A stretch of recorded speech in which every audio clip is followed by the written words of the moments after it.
Hello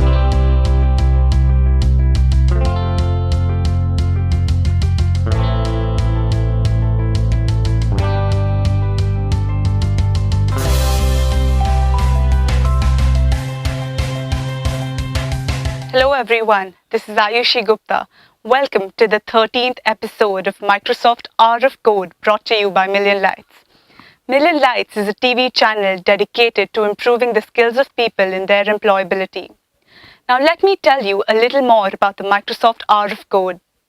Microsoft Hour of Code is a series of lectures, courses and talks by experts who are going to be discussing the latest Microsoft technology topics related to programming and industry forecasts that are all focused on employability. As you know, in the previous episodes, we have learned HTML5 and CSS3, as well as HTML5 application development. Today, we are going to start a new course, that is Windows 8 application development with HTML5.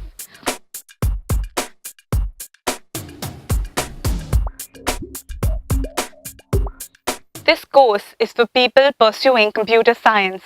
These episodes have everything you need to upgrade your skills. A basic understanding of HTML, CSS is essential if you want to learn application development through this course. I hope you have watched our previous video on the courses of Fundamentals of HTML5 and CSS3 as well as the HTML5 application development. If you have missed these courses, you can visit our website www.millionlights.org and watch it at your own pace. These courses are not only beneficial for students, but also for working professionals. If you are a student, this course might be a way for you to secure a better job. If you want to get started with web programming in HTML5, these episodes can definitely help you upgrade your skills. If you are certified in C, Java, C++, or SQL, etc., you can get a definite increment in your salary from 6 to 20%. We will provide you with the basic as well as advanced courses. So let's get started with the basic courses so that people who are willing to learn programming without any previous knowledge can join us as well. This content has been created by our partner Microsoft. We have Jeremy and Michael from Microsoft with us who will help you to learn Windows 8 application development. But before we start, I hope you have all the required tools that we always mention to be installed on your computer system, which is Windows Notepad and any web browser such as Internet Explorer. You need to have a computer system with a 64-bit processor. If you have a computer with a 32-bit processor, it's fine, but in case a particular program is of 64-bit, it would not work on a 32-bit computer system. To check which type of processor your computer has, you can use the System Information utility. Search for either System Information or MS-Info32 from the Start menu. Under System Summary, you will see the type of system line next to the system type. If you see x64 base PC, you have a 64-bit processor. If you see x86 base PC, you have a 32-bit processor. Now let's begin with the course. The topics we are going to cover in this course include HTML5 semantic structure, CSS selectors and style properties, advanced layout and animation, JavaScript core capabilities, DOM interactions, and many more advanced topics. So let's get started with Module 1, HTML5 semantic structures. In this, we will cover semantic tags, forms, audio and video, canvas, and SVG.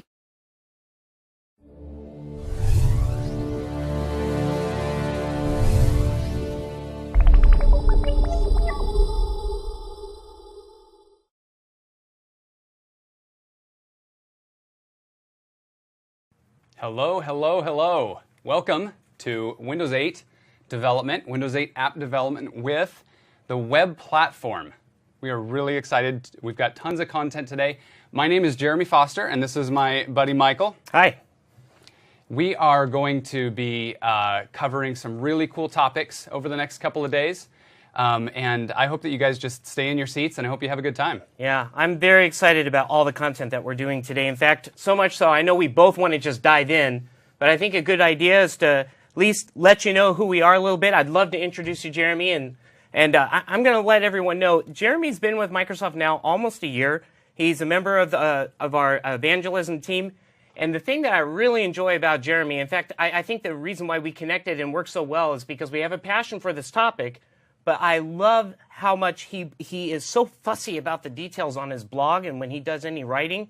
So if you're really interested in understanding something, how it really works, and you want to see code written the right way, I think of Jeremy's. And I've learned a lot from you so far, so I'm excited that I'm doing this with you. Well, just because it compiles and passes the unit tests doesn't necessarily mean that it's written right, right? Right. Absolutely. Yeah. Well, I'm equally excited to be working with Michael. Michael is the author of multiple books and online videos that I have personally benefited from, so thank you for that. Michael's got lots of industry experience in the web. He is, in my opinion, rocking the web stack. So it's going to be good working with you here on screen. Thanks. So let me tell you what we've got in store for you. We've got a course that's going to last 2 days, and it is Accelerated Certification Prep Jumpstart. Why don't you break that down for him? What does that mean? Well, you know, we do have the certification thing in there, but I think what is really exciting about what we're doing is that all the content that's going to be covered, which goes into this 7480, which is developing in HTML5 with JavaScript, and also the tomorrow's stuff, which is the 70-481, which is really creating the apps with it. All this content is really derived from real-world experience, from us being out in the trenches doing all these events. I absolutely love the fact that we're bringing this to the table and that it aligns so nicely with these certs. Yeah, absolutely. It is an accelerated course, so we're not going to have hands-on labs. You've got the Code Show project that you're welcome to follow along on, but for the most part, we're going to be really moving through a lot of content. So we're going to kind of white-knuckle a little bit. The Code Show project is going to be pretty integral to what we're doing today. I'm going to jump out and show you this. If you go to codeshow.codeplex.com and then go to the source code tab, not the downloads tab, because that's going to get you releases, which there are none right now, but just go to source code, and you're free to browse the source code online or go over here to download and download that source code. That's available to you at any point. These are one-day versions of 5-day courses. What's normally done in 5 days, we're going to try to pack into 1 day each. Yeah, so I mean, when we're saying accelerated, we really truly mean it. But you know, if you are the type that really, really enjoys having that slower experience, then you should reach out to a Microsoft partner and look for these courses that they might be available. The 20480A. Well, I couldn't even, that was a tongue twister. And 20481A.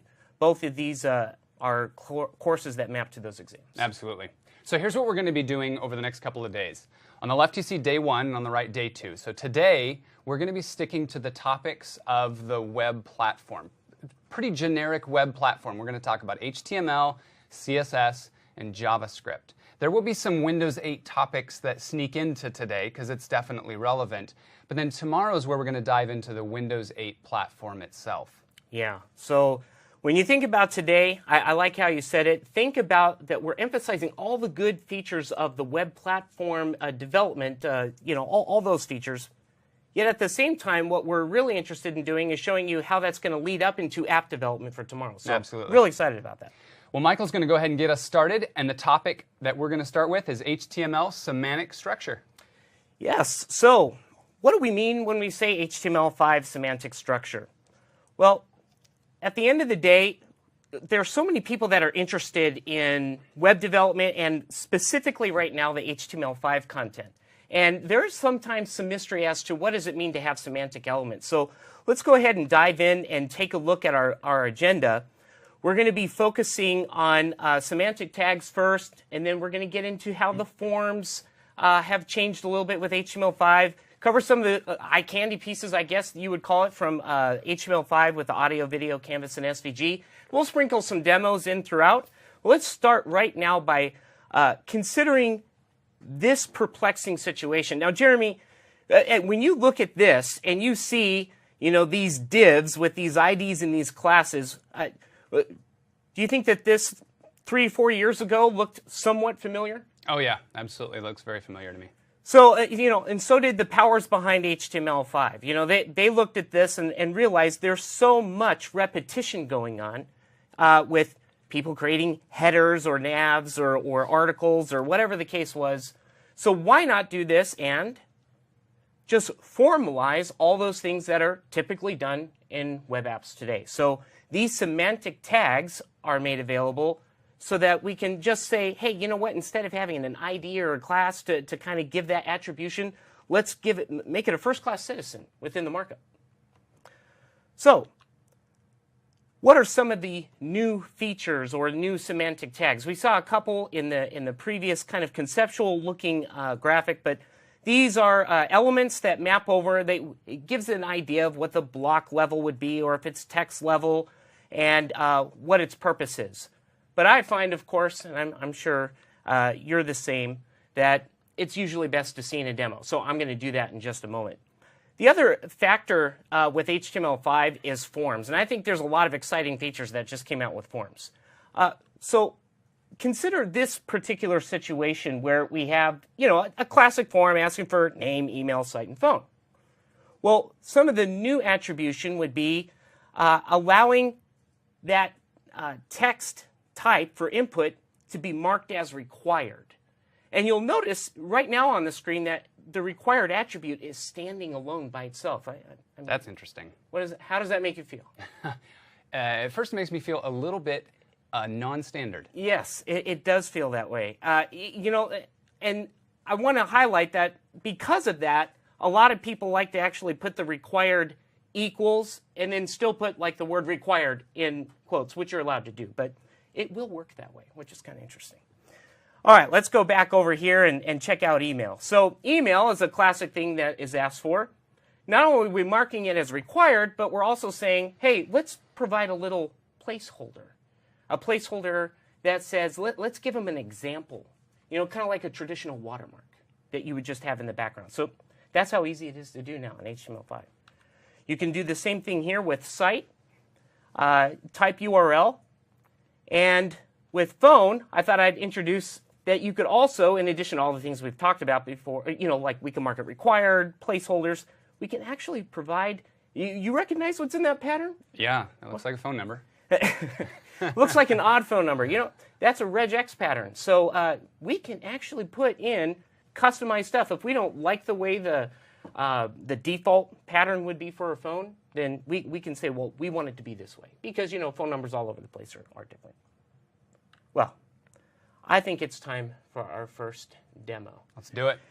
So this is an important demo. It's our first demo of day one. And what we want to focus on right now is the fact that we are going to be showcasing for you some web stuff, but now we're going to kind of sneak in how it's going to be done. So let's go ahead and look at Visual Studio here. I just opened Visual Studio 2012. I am going to create a new project, and I'm going to call I'm going to use a blank app, and you'll notice over here on this side it says JavaScript and it says Windows Store. But it does say JavaScript, which is good. And I'm going to create a little project here called, well, we're going to sandbox some things, so I'll put sandbox here. Whoops, sorry, let me do sandbox jump start. There we go. That's going to create a project here. Now, I want to immediately ignore this JavaScript because we haven't even talked about JavaScript yet. I do want to focus, however, on the default HTML page. And as we look at this markup here. Now, Michael, can I interrupt you for a second Sure. and ask you a question? Are you creating a website here? Well, I'm glad you asked that question. We're not creating a website, although that looks like a web page to me. Yeah, it looks like right? a website to me. I mean, inside of this HTML, we have references to CSS. We have references to JavaScript. It looks like HTML markup. And that's the good news, because anybody who's going to be doing any kind of web development is going to immediately feel like, hey, this is familiar territory. Right. So far, so good. Yeah. Now what I want to do, though, is show how it's going to be slightly different. I'm going to collapse the header section for a moment. And if anyone's watching and saying, why did he do that? Well, there's some references in here that we'll get into at a later point. But I just want to collapse it for now and just say, let's just look at this markup as simple as it is on the screen right now. My goodness, it's just a doc type declaration, which is the standard for HTML5. You know, we don't have all that crazy metadata stuff at the top anymore. A simple HTML opening and closing tag. And right inside here in the body, we just have, you know, some simple stuff. I could run it at this time. Would you like to see what that would mean to run it? Yeah, sure. So I'll run on my local machine. Now, really difficult to see, but there's this content goes here. Now, where's the browser? You tell me. Exactly. There is no browser. We're actually running in an app. So that's going to be the same thing all day. We're not going to over-explain that. This is the only time today we're going to say it. All our web stuff is going to be tested in the context of an app. It's crazy. So I'll switch back over here. And we'll be getting more also into Visual Studio and some of its features tomorrow as well. So I'm just going to focus on the text editing features of creating some cool markup. So I'll get rid of this default. I'll stop the app from running. I'm going to get rid of this default paragraph tag. That was kind of boring. Why not add a section? And you know what? I'm going to add a style, an inline style for right now. Reason is, you know, people understand that sometimes what we have on the in our markup is not exactly. I didn't like that content being so far up in that corner. I don't know about you, but it was hard for me to see. So I don't know. I'll just randomly choose what 120 pixels left. That sounds like a good number. Is that good with you? Yeah, that sounds great. Okay. And the margin top, I'll probably bring it down 45px. So that feels good. And I'll close that section out. And, you know, so what is a section? A section is, it's the ability to define content on the page without formally saying that it's all together complete, which is what makes it different from article, right? Because the article semantic tab would say, I could be fully syndicated just with the content that I have. And it wouldn't surprise you if you found, like, within a section or within an article, multiple sections. But think of it as a section wouldn't be standalone. Now, I'll introduce another one. How about an HG group? It's really hard for me not to talk about these Visual Studio features with the IntelliSense that's going on. And H1 tag inside of an H group will say markup. H2 tag, say this is a demo. And let me check out and see how this looks. So you can see up here in the corner, H1 tag and the demo. This is kind of how we do title, subtitle with the new semantic markup with with our groups. I'll close that down. One way to close down an app, by the way, is just grabbing it at the top, bringing it down, and swinging back over into our desktop mode. I usually hit Alt F4. That works too. So now I'm back into the code, and let's talk a little bit about forms. Maybe I can add a little form tag right here, showcase one of those features. So I will put a paragraph tag that says, you know, what are your favorites? And indicate afterwards that I'd like an input tag. Maybe the input's going to be, I'll say its ID is, favorite URL. And the type, and when I hit the IntelliSense here, it pulls up a list of all the different types in that input, which is, again, a nice feature of Visual Studio.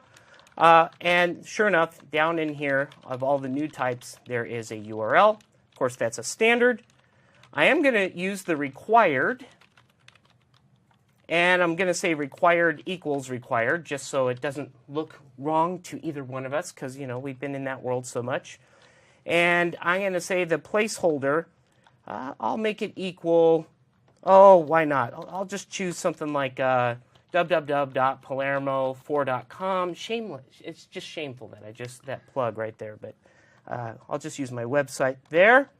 Now, because I'm using an input tag like this, I am going to create a form tag as well and put inside.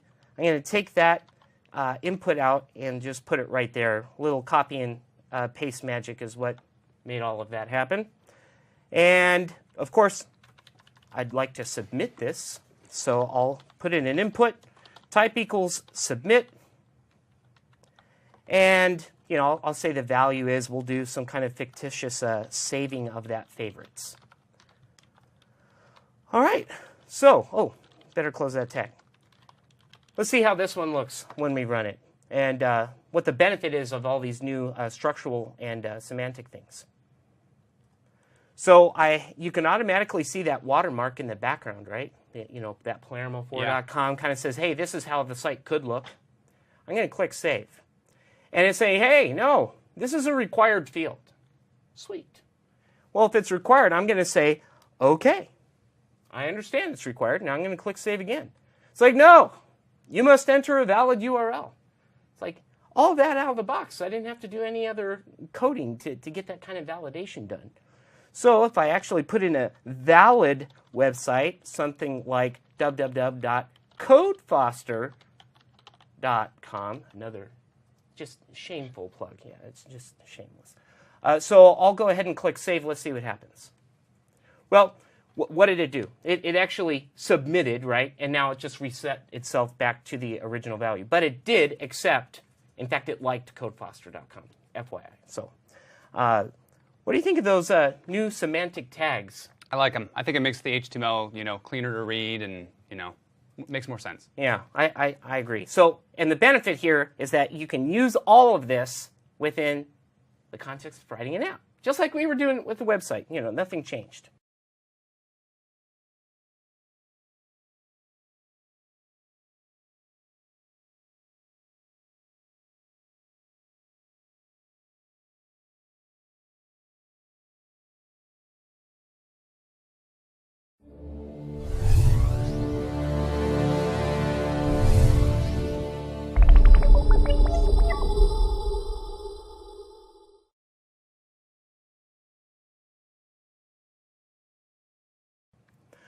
Well, let's look now at our agenda and see where we're at. We're going to start talking about some audio and video. And let's look immediately at an example of how you could implement your audio into a page. So the very first line says, hey, my source is going to equal sum.mp3. And then we see that strange looking attribute without any kind of, you know, assignment to it. But that indicates that the audio tag has a controls attribute. And of course, what that means is it allows it to be seen right there on the control. Controls that would be related to audio. I mean, can you imagine what you would hope would be in there? Yeah, autoplay makes sense, and Sure. loop, and yeah. Sure. So that's one. And then the other thing would be, in the second one down, you'll see this kind of code, especially when we're worried about a particular thing. And that is backup in case a browser doesn't support something. So here we have that source, you know, equals this kind of extension, or maybe if that doesn't work, then we have MP3. And what the audio tag has is that nice little fallback feature that says, hey, your browser doesn't support audio. If we made it this far, something didn't work. So I think that's important to talk about because we don't have to worry about that when we're in the app world. And I think that that's kind of a cool thing for you to think about. If you put the code in there that says, here's my fallback strategies, the application will still run. It's just that it's not really needed because we're not really designing or developing for the browser. We're developing for an app. So I really like to showcase that because if you see some examples where we're just using the simple SRC tag, you might think, yeah, well, that's not how we do it in the real world. Well, the browser world, you're right. But in the app world, you could just use an SRC attribute, as we have in that first example. So I think that's important to talk about. It removes a lot of real-world pain. Yeah, absolutely. In fact, we'll see a lot of that moving forward, how a lot of real-world pain for web developers becomes a very nice experience when you're developing an app with these technologies. So let's go ahead and go back over to our code. So that was the example with the audio. And you can see that the video really feels pretty similar to the audio tag. For example, in the video, we have the ability to not only have the controls and the backup strategies, but something different with video versus audio is that there's something to see. I mean, truly see, like the video itself. So you can establish the width and the height. And that last one down there, I'm going to say is something that's really cool. You could have like a placeholder, so to speak, or that's what that poster means. If you want to demonstrate a video, but you don't want it to play right away, and you just want to show some kind of image there until somebody does actually execute or cause it, then that's what that poster attribute's for, so that you can, show something. Well, I think what would be really nice to do right now is to actually get into some of the demonstrations. So I will, or you know what, actually, if I remember correctly, I'm going to talk about Canvas and SVG first. My bad. Let me get back over into this. This is going to happen to us all day. We're just going to get excited to get into the code, and I got to just calm down and say, no, let's get into the Canvas first, which is another cool feature. The code for Canvas and what Canvas is you think about an artist with a true canvas. It's a drawing platform. It's the ability to draw or put something on the screen. So this example of Canvas, the first one says, hey, let's create a canvas with an ID of can, give it some dimensions, and the text in the middle is, again, going to be executed in the event that it doesn't support it. Canvas does, however, require something else to make it really effective. And that's what that second part of that screen is.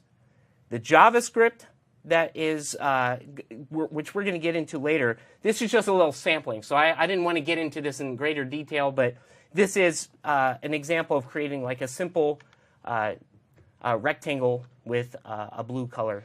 Michael, if you don't mind, I'd like to show a Canvas example that we have out on Code Show. So this would be something that you can go run right now if you'd like to. That's good. When you open Code Show, you see all of the demos before you, and one of them is called Canvas Ball. So when we refer to one of the Code Show demos, we're going to refer to it by name. You can find that in the list of demos and click on it. And if you can't find it, you can always do a search. Remember, when you do search, it brings out the system-wide search, and you could type something like Canvas, and it would limit that list just to the demos that match that pattern. So let's go look at the Canvas Ball demo, and you can see that we've got a canvas and we're painting on it, but we're actually doing it in a loop. So you can imagine that this would be really useful for a game, because in that loop you could calculate where things were supposed to be, and then as you continue to draw, that canvas updates and it looks like it's animation. That's cool. Thank you. Well, in addition to Canvas, which is one way that you could provide something kind of cool like that, there's another technology that maybe some of you have even experimented with, and that's SVG. And so do you know what SVG stands for? SVG, is that Scalable Vector Graphics? Excellent. So here's an example. Yeah, you passed. This example here did not require any JavaScript. It actually does the same thing as the previous slide that was showing what the canvas would do, except this is all done in Markup. So what's the difference? When would I use Canvas and when would I use SVG? Oh, that's a good question. With regard to some of the benefits of SVG, one right off the bat is you can, every single one of those features within SVG can be identified as an object. So you can actually go to any rect, for example, the RECT or whatever it is, kind of scalable vector graphics that you're using, and you can find it through the DOM, and you can actually manipulate it. So that's one of the nice features. Canvas, as we both know, is just about drawing and redrawing and redrawing and redrawing, and there's not really an object. Like that ball is kind of, it appears like it's an object, but we had to do all the work to make that ball, fly around in the canvas, where we could actually control an object that looks like a sphere or something within SVG. And so it's a different approach. I see. Are you aware of any other type of differences that could be a reason why you would choose SVG versus Canvas? Well, I know on the high end there's a performance issue. You would want to make sure that you test your individual application and see how it performs with one and the other. But when you get a lot of vector objects in an SVG, it could have performance implications because it is having to do the math of calculating all of the placement of those objects. Yes, so it's not shocking then when we find out when there's all these cool video games that have been created with HTML5. In most cases, I'm not saying all, but in many cases what you'll find is that those particular games were using Canvas because they needed that performance benefit. So thank you for highlighting that. Well, I think we're to the point where we can start to do some demos. So I'm going to switch over here to Visual Studio. And a little setup that I want to do for this particular video or this particular demonstration is I want to add a new folder to my project, and I'm just going to call it audio. And I want to showcase the audio features. And I will add to this an existing item. I have a resource file up here. There we go. And I will add this. It's actually one more up in there. Now, you'll notice, and this is kind of an interesting point here, I actually added that .wave into the project.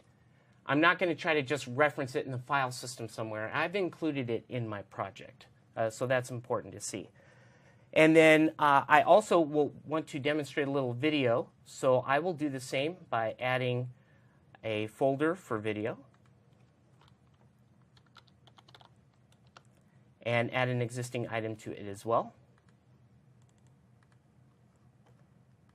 That will be in the video folder here. And I'm also going to bring in some existing CSS. You know, sometimes we have our bag of tricks or whatever the case is, and so I'm just going to add a little CSS. We're going to get into this in more detail in another module, but I would like to bring in this ux.css. I'm not even going to look at it. I'm just going to bring it in to help with a little bit of the styling that's going to be used. And now that that's done, I will go back over into the form, and I'm going to add in the code an audio tag. So it'd be as simple as audio src equals, and then I'm going to use a /, go over into the audio folder that I created, and then bring in claps.wav. And I'm also going to specify in that audio, its ID is going to be, well, why not claps? Now, that's not going to do anything, or it's not even going to show anything right off the bat. I thought it'd be kind of fun to tie in an event here in the form. Now, the way I'm going to do that is I'm going to say, hey, on submit, let's go ahead and call the following. Now, this isn't how I like to do it. Do you usually use connect events this way when you're doing your stuff? Declarative events? No, I usually don't. Right. And so this is just for the sake of saying, hey, we really haven't gotten to our JavaScript discussion yet. So I'm just going to highlight that this is one way that it could be done, but we're going to show other ways later. Yeah. But I'd like to say, OK, well, on this, let me call play off of claps, which is a function there. And because I'm using the submit event here, I also want to return false. And the reason for that is, if you remember the last time when we hit that button, it immediately refreshed itself. I actually want to prevent that behavior, or else we're not going to hear any audio. So I'm going to return false on that. And let's see what happens. I'll go ahead and save this and run it in the machine.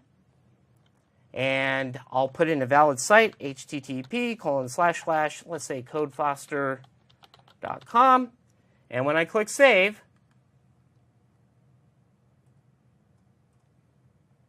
there should have been some clapping. We'll have to get with the audio tech guys at some point. But You want me to clap for you? yeah, if you clap, that will help. Yes, thank you. All right, I'll go back over here. We'll at least be able to see the video. So let me go ahead and get started with that right away. Down here, I'm going to add a video tag. Now, it's kind of the same, but again, such a cool benefit with Visual Studio is if you have a recognized video, just drag and drop it right there on the screen, and it creates the video tag for you. Now, do you remember the way that we did videos before HTML5, before we had video? I try to forget these. Yeah, moments. I try to forget Yes. that too. This is dramatically less painful It is. than the way it used to be. I agree. So I just added that video tag. Again, we might not have any audio, but let's see if we can see the video. So I'm going to try that right now.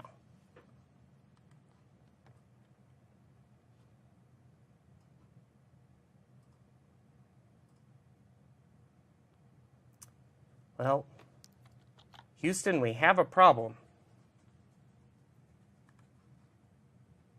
Did you stop the last build? Oh, wait a minute. Maybe it was just taking its sweet time.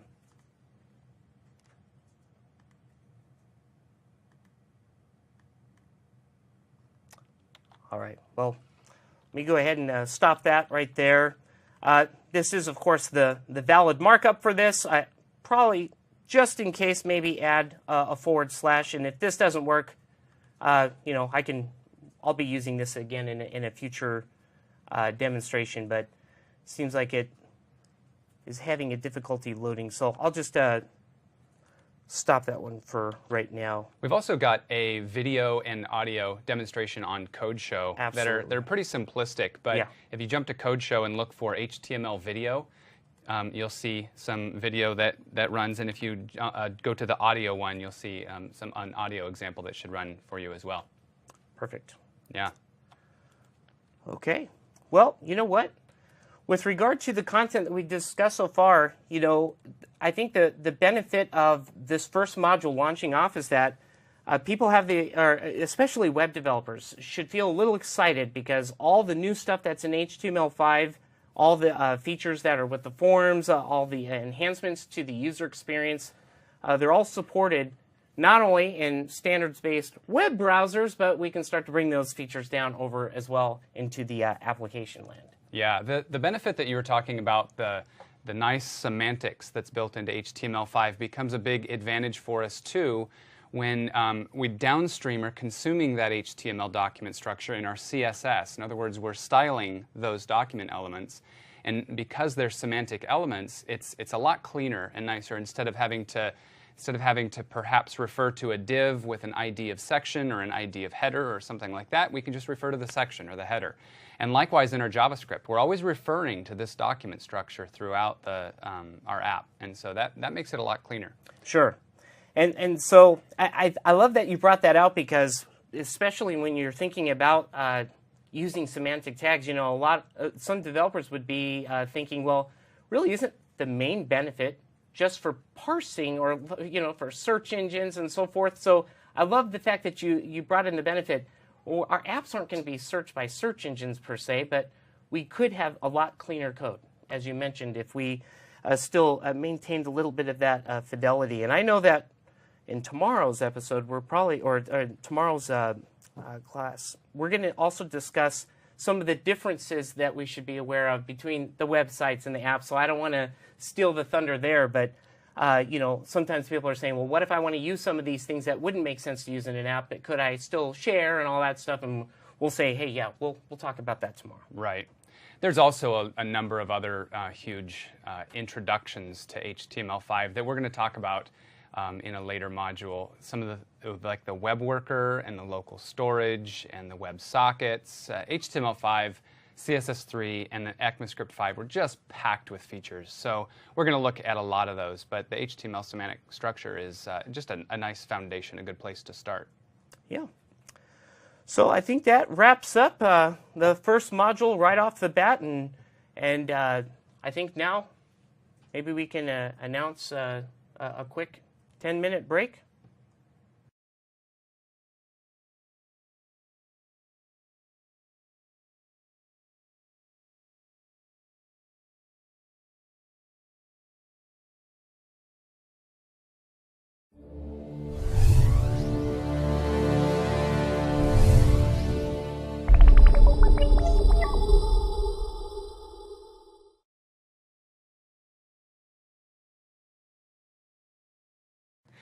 And now we're going to move into a new module, learning about CSS. So just a little bit of background here. CSS stands for Cascading Style Sheets.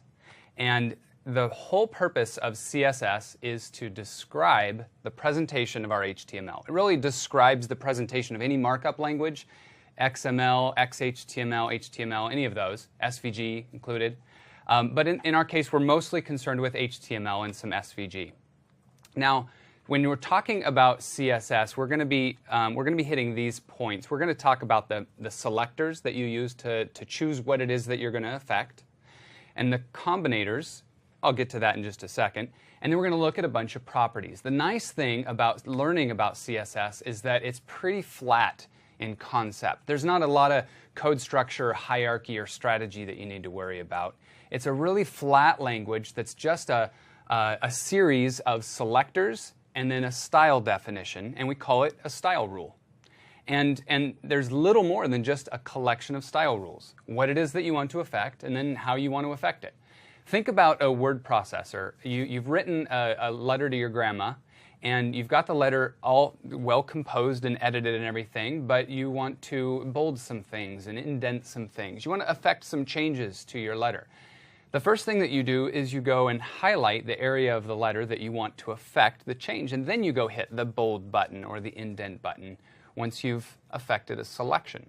And it's just the same with CSS3. We want to select some area of our DOM, our document object model, our HTML, and then we want to apply some properties to that selected area. So it's just a collection of selectors and then properties with their values, just a lot of that over and over.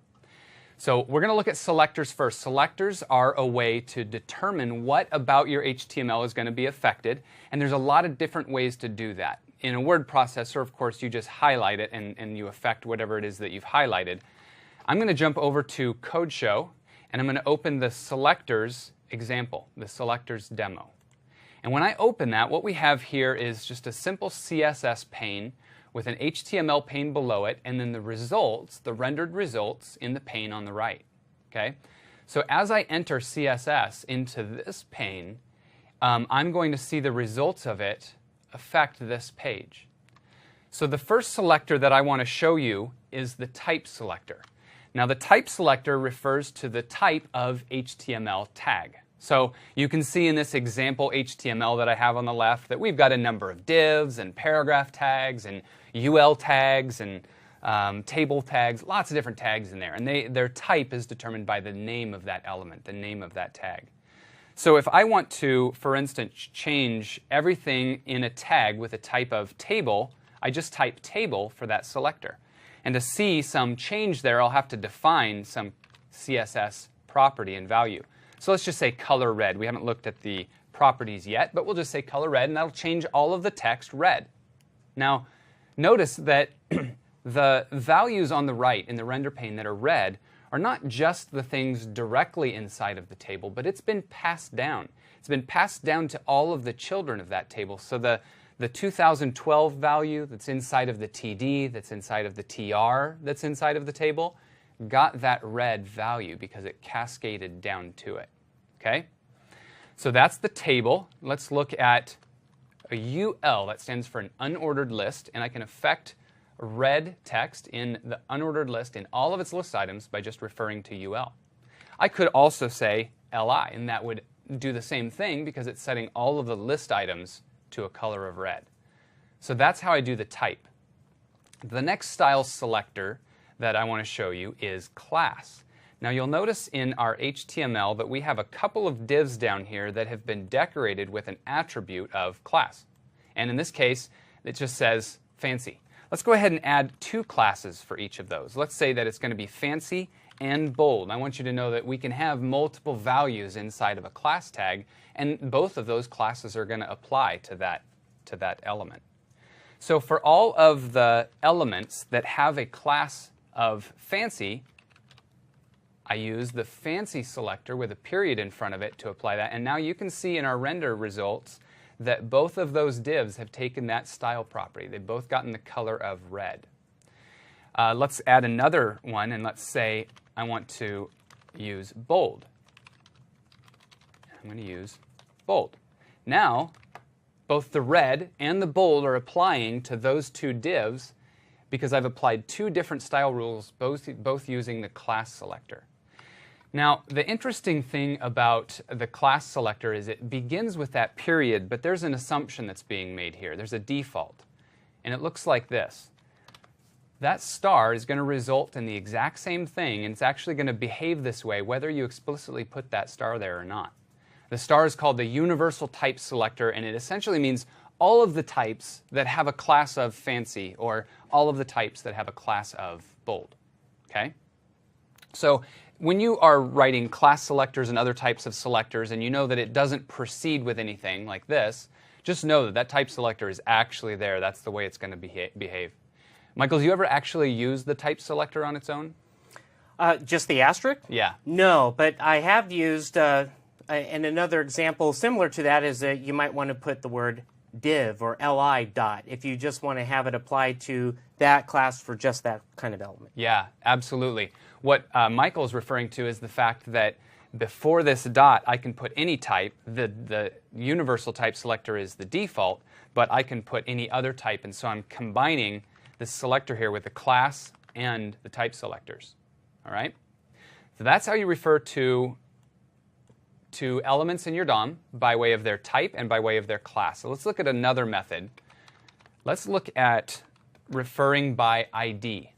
Now the difference between decorating your elements with classes and decorating with IDs is that classes don't need to be unique. It's essentially defining an adjective of your elements. These are the elements that should be bolded or should be fancy, or they're things that describe your elements. But an ID is the identity of your element, and there should only be, it's like Highlander, there should only be one. Only be one, yeah. Absolutely. So let's look at our HTML that we have as an example here and see where we have IDs. We've got an ID of div1 up there, and we also have an ID of lorem down here. Now, if I referred to div, it would affect both of those and more, but I'm going to refer to it by ID by using a hash sign and then lorem. And that didn't affect because I need to start it. I had it started with a space. So I have a hash sign and then the ID, which is lorem, and I'm affecting that with the color of red, and you can see that that took effect in the render panel here. Pretty interesting. Cool. Now, so far, we haven't run into any conflicts that expanded beyond the render panel, but watch what happens if I just specify a type of div. Did you notice that pretty much everything on my screen changed to red? Yes. Yeah. That's because of a scoping issue. It really has applied that style rule to all the divs on the page. It doesn't know that I want to talk about just this pane over here. So we're going to get to that in just a little bit. But first I want to show you the attribute selector. So you've seen the type selector, you've seen the class selector, and you've seen the ID selector. But now we're going to look at the attribute selector. Attribute selectors have square braces around them. And the first thing you can do with an attribute selector, is you can just specify the attribute name. So let's go ahead and decorate this table with an attribute. Now, I could choose from some valid attribute of a table, but I can also make up an attribute as long as I precede it with data dash. Anything that's preceded with data dash, so we could make up one like owner. Who owns this table? Well, let's say author. Who authored this table? So we have data dash author. Now this is considered a valid HTML5 attribute because it begins with data dash. You can put anything you want in there, and sometimes that's helpful. So let's call this author P. Smith. That's who authored this table. Okay, that's perfectly valid. Now, in our CSS, the first thing I can do is I can say for any, remember there's an assumption at the beginning here, for any element that has an attribute called data author, I want it to be colored red. And you can see that that change has taken effect in our output panel. Cool. Yeah. So I'm not specifying that the data author value has some certain value. I'm just specifying that it actually has a data author element there, that it exists. Remember the required tag? The required tag didn't have to have any value in it whatsoever. So if you wanted to style, for instance, change from red to orange or something, everything, we don't need that universal type selector, everything that was required, you could do it that way. Sure. There's nothing required on my page, but you could use that. Cool. Now you can get a little bit fancier in here too. You can say data author not only exists, but it also exactly equals P. Smith. So now whoever authored, whatever tables are authored by P. Smith will be highlighted in red, and you could, for instance, have a different author on a different table and highlight that in a different color. Now notice the table doesn't work if I don't explicitly say P. Smith and get it exactly right. Right. But if I say, any table that was authored by Smith, I could use the string, the dollar, the cash sign and an equal sign to mean it's terminated by or ends with. This is the equivalent of ends with. So any table, actually in this case any element, that has a data author attribute that ends with Smith is going to be colored red now. That's powerful stuff. It is. It's good stuff. You could also do a begins with using the caret. And now notice that it doesn't match right now because there are no tables with a data author that begins with Smith. But there is a table that begins with P. Now sometimes you'll see quotes around the value in here. You do have to be careful that if you have this in a style tag, for instance, and it begins with double quotes, that you use the opposite quote sign. And you only need quotes if you don't have any spaces. If I had P space Smith, then I would need quotes around it. But if it's just a single value, then it's fine to do that without the quotes. Cool.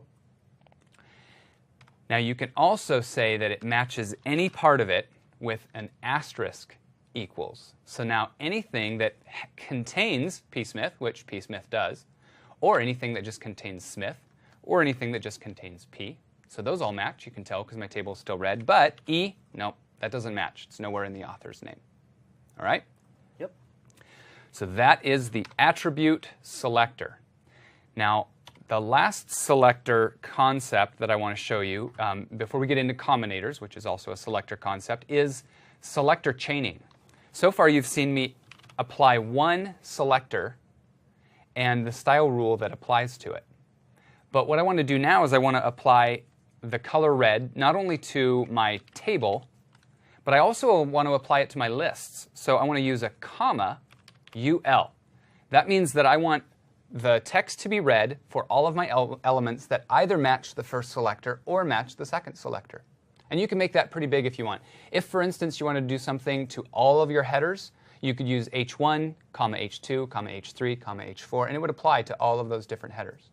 Now, you do have to be careful when we get into combinators to know that it resets the chaining of the selector string every time you hit a comma. So if, for instance, you were combining a couple of selectors, this prefix does not apply here. This is not the same as applying div to both of those. This is truly just selecting the UL. So what would it mean, though, if you had div space table? What would that mean? I'm glad you asked, because that's what we're going to talk about next. So you've been introduced to these selectors. Oh, and I missed one. I need to show you another one. This is great.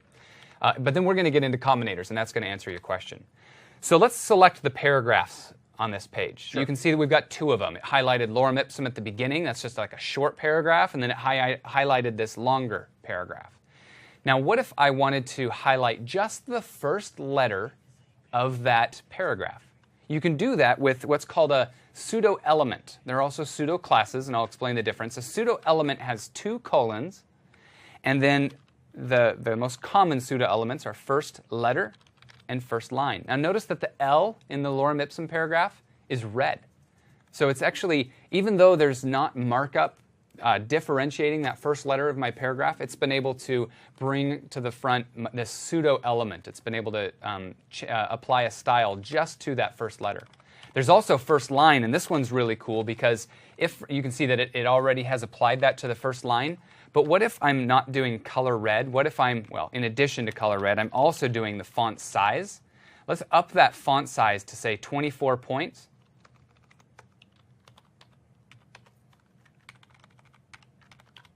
Oh, let's try it this way. Oh, it's not liking that. That's right.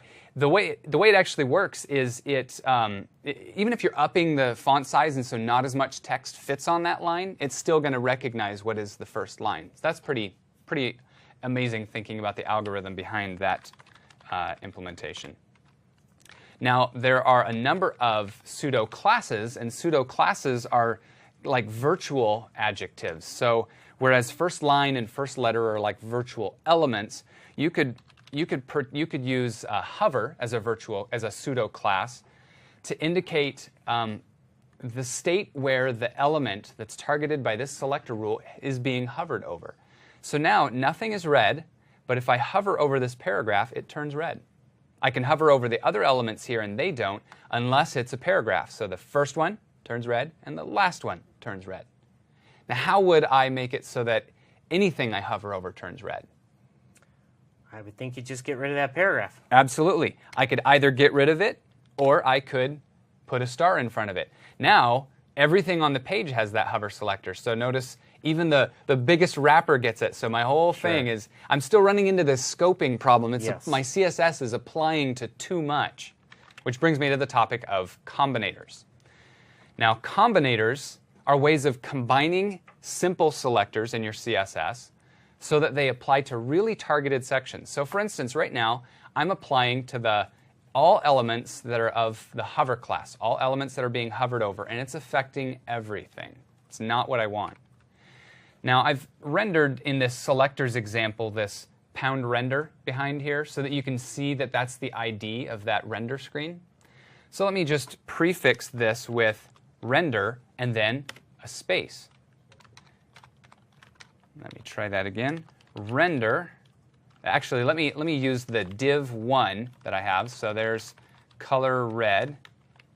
So now I'm affecting everything inside of div1. But if I want to affect only the divs that are inside of div1, then I combine it like this. Now there's actually a character there. It looks invisible, but there is a character there. It's a space. The space is a first-class citizen in CSS combinators. It means the descendant. So div is a descendant of an element with an ID of div1. Let's look for those. Here's one. This div is a descendant, actually it's a direct descendant, of this div that has an ID of div1. Now, let's look for paragraphs that are the descendant of div1. So let's change that to a P. Notice that there's a difference between this paragraph and this one. See, this one is buried. It's a second-level descendant. It's a grandchild of the element with an ID of div1.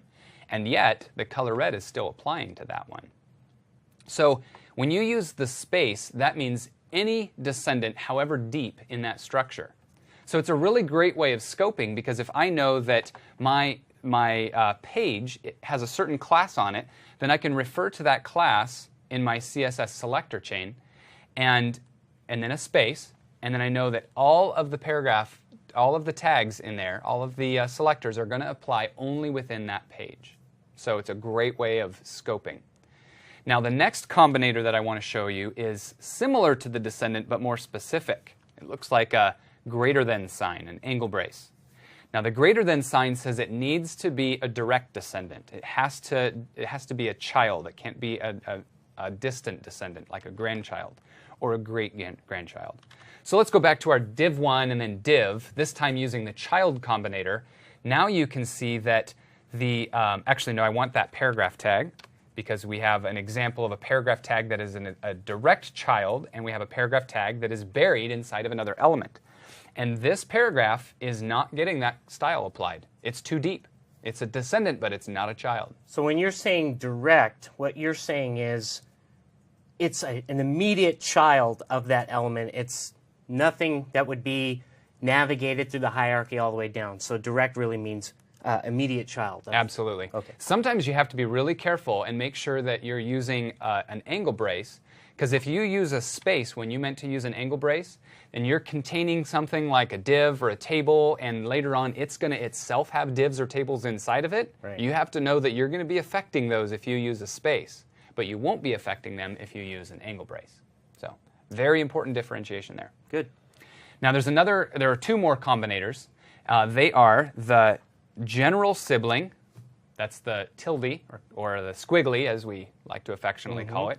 The squiggly means that there is a sibling relationship between these two entities, and it is sequential, but it doesn't have to be an immediate sibling. It doesn't have to be the next or previous sibling.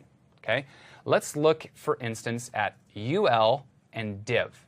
So if I say I have something that is a ul that is succeeded as a sibling, on a sibling relationship, by a div, I want to apply the color red to it. You'll notice that all three of these divs got that, because they are in fact related to a ul that precedes them. The order is important. There is a UL that precedes them at some point, and so this style is going to affect this last element in my selector chain. So if there was a div sibling before the UL, let's give that a shot. Sure. In this selectors example, we can actually type some HTML. So let's put a div here and just say hi. And there's hi, and it has not been affected because the order matters. Okay. Now, what if I want it to be, just like we had descendant and then child, what if I want it to be not just a sibling, but I want it to be the immediate sibling or the adjacent sibling? Then, instead of a tilde, I use a plus. That means that it has to be directly next to it. So you'll notice that our divs here no longer get that style because they are not immediately succeeding a UL. Right. Now, if I applied it to a table, there is a table that immediately succeeds a UL as a sibling. So must follow it and be directly adjacent to it. Absolutely. Okay. Yep.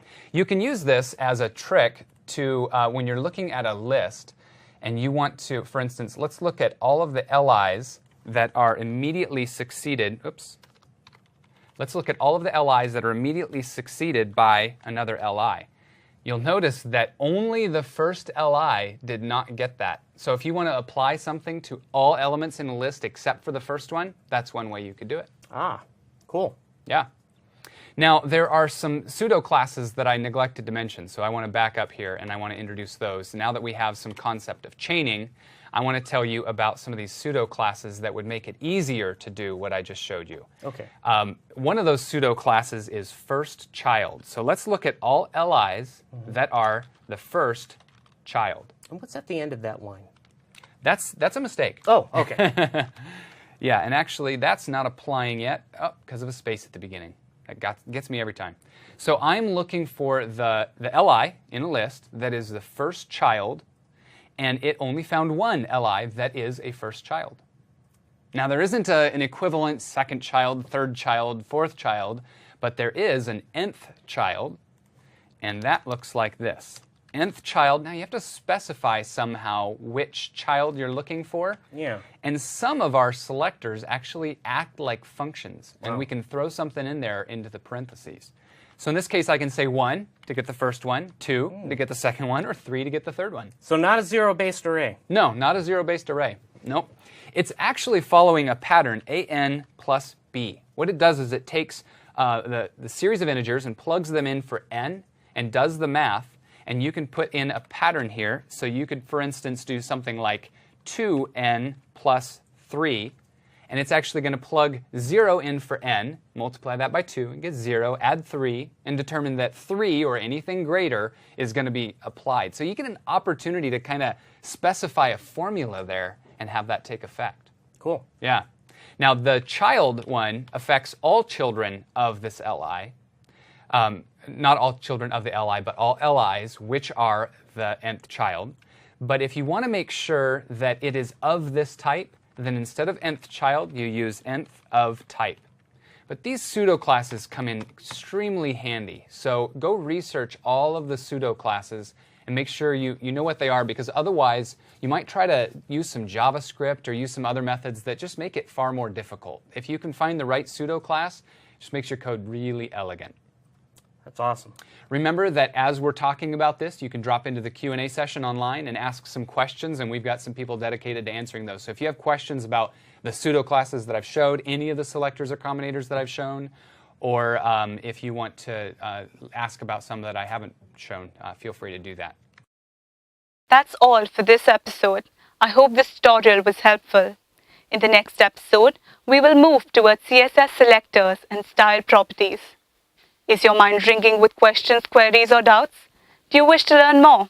Then visit our website, www.millionlights.org, and post your questions on our forums. We will be extremely happy to clear all your doubts. If you missed anything and want to rewatch it, you can download it from our website or can watch it online as well.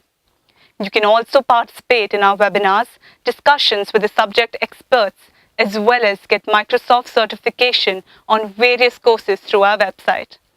You can also find us on Facebook by the name Millionlights, as well as on Twitter.